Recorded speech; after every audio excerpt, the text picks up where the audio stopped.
السلام عليكم ورحمة الله وبركاته. أصحاب قيمها بدن كسر بدن جنرال كفوغان شو فضلا أتيت كسب جنرال كسبسكرايب صار هذا هو شير كراني جو مقال كان ما أنت أنا برنامج كانوا يا دير قليل شخصيات هذا بدأ وشو عن برنامج كل مسترن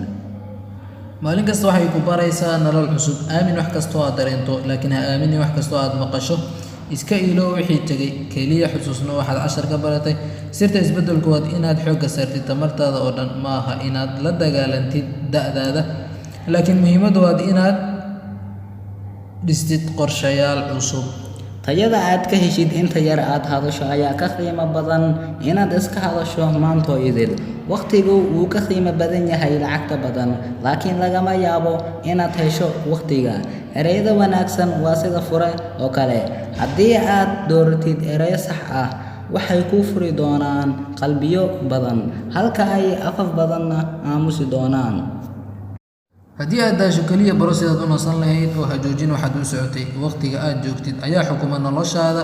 mar kastoo aad la kulanto xaalad nololeed isku day inaad wax ka barato marnaba ha noqon dib u socod inaad nolosha ku guulaysato ma aha guushii kama dambaysta ahayd mana aha mid halis ah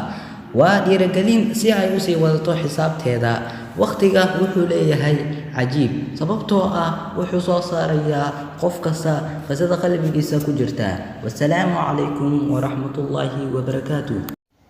ka hormar nasiibka nasiib lama baahna dadaalo